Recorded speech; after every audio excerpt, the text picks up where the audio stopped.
Greetings, Summoners. Cosmic here, and welcome back to another Battle Spirits Saga video. And today we're going to be talking about the Pro Tour that just happened this past weekend and go into the top 16 archetypes. And yes, we do have a meta breakdown here as well. And if you caught the stream, you might have noticed some even more fancier data breakdowns. But I am not allowed to share those. Apparently, they will be shared out at a later time. So please look forward to them. But there was actually some really cool data slices that we got to see kind of behind the scenes. And I'm not sure which ones that they'll share, but it was really cool, and I'm glad we got to see some of that love that the other Bandai card games get for their breakdowns that we got to see for the Pro Tour. Now, yes, huge shout out to Team True Duelist, who took Yellow Fabled Beast to this event, did quite well. The champion, of course, Alex Blandin, is from that team and has performed very, very well all throughout this year. But the one that we really got to talk about is Red just having an absolute breakout weekend in terms of what percentage of the field was either the Red mid-range or Star Dragons, and ended up performing very, very well. Now, of course, some of that is just due to the nature of countering the yellow deck that made the appearance, but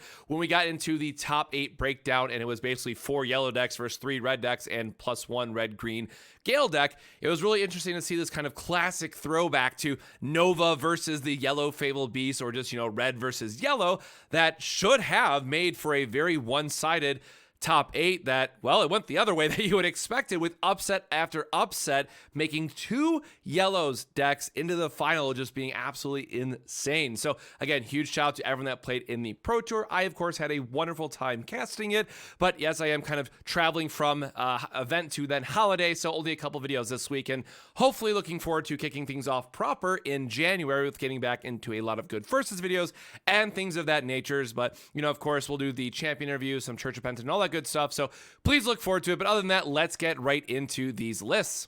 So up first, we have the champion, Alexander the Greatest Blandin, as now he's finally going to be called, as he gets his first win on U.S. soil. Obviously, of course, has won a few other Grand Opens, but ultimately took down the Pro Tour, earned himself $25,000, and played, well, Fabled Beast. And this is a list that we've seen quite a few times throughout the season. It really is just how good is Genbu at the top end, but the one big thing here that we saw time and time again from the stream is Thorn Prison just being a very good card that can punish your opponent for attacking, and when the punish is, oh, I'm going to break your ice shield as well as heal up, it is pretty strong, it turns out, in changing that dynamic from the course of the game. So overall, we did expect to see more aggro decks, and we are going to talk about our white aggro hero that's been popping up over the last month as a new player. So Flood Streams did come back, but otherwise, this is a very stock list, and one that we've seen kind of all year long, or I should say all season long. But again, to be expected, as we talked about time and time again,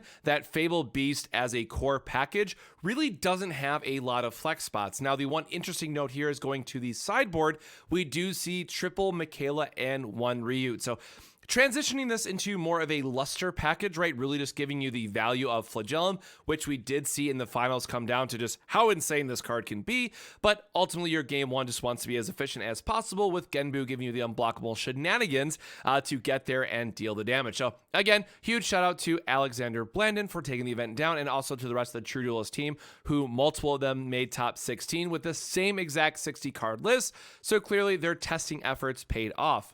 Dropping down to the top 4, we do have Robert on the red mid-range. Again, another staple, and one that I expected to do more in terms of you have more of the field being represented, with a lot of people thinking that yellow was going to be the pick. But this is just the classic story of Dino Man being your good early blocker, Apollo and Dragno King, or Trident Dragon, as we'll see in some other lists, being your mid-game threats, and then just controlling the board and knocking out their reduction symbols to where your late game is just going to be playing efficient threats while your opponent is trying to have to pay 5 for a Dual Eagle, and not able to really advance their board efficiently. So red continues to be very good. Obviously, again, had a big showing this past weekend, as I just mentioned, but to the surprise of absolutely no one, it still remains a key competitor, and I would not be surprised in the slightest if it does very well at Worlds as well. Again, the BP, the Nexus removal, the BP removal, the draw power, it just has everything that you want. But again, a key player here once more being Thorn Prison, and one I expect to see splash into a lot more decks. But Thorn Prison into a double heart just can end games outright. So as a good reminder, if you're going against red, you have to respect double heart in this meta. too many times, even on stream or from other people I've heard at the venue, people are just not respecting double heart whatsoever. So please, I beg of you, do not go down to 2 health against red. You will regret it, I promise you. But huge shout out to Robert for the top 4. And then going into top 8, we have George from PPG. We actually had 2 people on the same list, just being the Star Dragon. So yes, really nice to see, which would normally classify as more of like that red mid-range, but they're different enough to where I really wanted to shift the focus to, it's a little bit more of a late game where you have, the 4 Meteors and the Nova and the Trident Dragons, right? You're really banking on that early Dino Man and Hippo to buy you a couple turns while you can find the pieces to get into your Nova combo, set up your Ruby Sanctuaries, which drew a ton of cards this weekend. I know a lot of people were talking smack about this card, but after this weekend, I think we got a lot more Trident Dragon and Ruby Sanctuary believers, so I'm glad we all caught up to that red review I did however long ago, but finally, Trident Dragon and Apollo getting the respect this past weekend, which you love to see. It has just been a combo house, but again, I think this just lends itself to how strong red is overall, the different flavors that you can play that, heaven forbid if they unban Obi-Raptidon, right, and we bring back Agano Rex, and you're going to have the full gambit of, we have an aggro deck, we have a mid-range deck, and we have a more late-game control combo style of deck in the form of Nova to really just give you the wide breadth of things that red can pull off. So other than that, as we did see a couple times in George's match, we do have the triple suppression, which can be a little bit awkward if you have to Nova early. But again, another key piece that is just important to make sure you stabilize. So like having an early K Dino Man plus suppression is going to stop a lot of decks. And I think that's still absolutely worth running. And to be fair, a lot of times, a 3K pump on your spirits is just very good. If you need to crash over something out of white control, can give you that little BP boost that you need. So overall, really like this list. It definitely performed well this past weekend. And again, one that I think we will see some version of red looking into Worlds because it just finds itself in a pretty nice spot in this meta. So shout out to Nova. We know this is going to be coming back in a big way in set 4. So nice to see a template to work off of as players look forward to set 4. Going into the rest of top 8, we have Emiliano with the Hot Wings deck, as he called it, but really just a red-green Gale/Nova combo. We did see this also from CC and Du Bois from earlier events, with just getting the hey, I have my Gale side of it, really Gale as an engine, as we said 1,000 times by now on this channel, and then just having the top end of like Nova being really good against yellow, and the 10-cost Void Lord being good against other things. So it's nice to have both of these in the deck, and then of course Paulo Dino, just because you're running Volcanic Canyon, it's so good at filtering out the other cards. The Volcanic Canyon 1 BP modulation or 1K BP modulation with Apollo Dino just gives you so much threat efficiency in a single card that your opponent has to remove it on the spot. So, those flood streams really get more and more value as time goes on, as it turns out. The one thing to know here, too, as we think about respecting the aggro matchup going into this weekend, is the triple Ritual Fire in the main deck. Definitely a card like Floodstream that's going to get more value if you expect people to be under certain thresholds or lower to the ground. So nice to see that here and how it worked out. And then the other thing you'll notice from some of these lists is that they had quite a few cursed combo shenanigans going on with either the 3-3 split or the 2-2 split that we see here. Going into this weekend and looking at past events with Atlanta, Curse Combo is just really good and something to surprise your opponent with, especially when you're not playing like mono purple and they know to play around it. You can just get some free wins that way on the spot. So very nice to see here. And when you have Volcanic, you're likely going to filter for the pieces anyways. So very nice to see it make some sideboard slots here. Going into top 16, we have Brian Glenn, the white aggro hero. So for those that don't know the full story, they played for their first time at the Pasadena Grand Open. They were literally playing the game for a week at that point, and we did have a chance to get an interview with Brian on the stream when he went 5-0, securing his Worlds invite. So look out for a white aggro player at Worlds, and he just really loved Affinity from Magic. So it makes a lot of sense that he's playing the white aggro list, but again, we got to see him on camera just do what white aggro wants to be doing, and when you have those Dream Bomb and Valkyrie Mist to remove your opponent's board, it's just very easy to swing out and get those attacks in. So again, love to see it for someone who has not been playing the game long at all. They were on featured for Pasadena in round 4. I think it was 4 because they were 3-0 at the time. Just playing white aggro, doing their thing, now made it to the Pro Tour, lost their winning in is what it was, right? They could have been in top 8 at the Pro Tour. So I love this kind of like player journey and story that we're getting to see unfold in real time, because we see so much of the spotlight, and understandably so, on people like the True Duelists or some of the good players in the other regions, because they're well known, because they've been doing well in these events, because they're a content creator, because they have connections to other teams, so they're always saying hi to one another. But it's really cool to see some of these unsung heroes, right, that are new and upcoming and have a background in TCGs, but are new to Battle Spirit Saga and kind of carving out a name for themselves. So again, huge shout out to Brian. Really love to see that we have the opportunity to welcome new players into the game and see them perform at such a high level. Again, probably having past TCG experience helps a ton, but very excited to see them perform at Worlds. And I would have a guess that they're going to play white aggro, but we look forward to seeing what Brian will bring.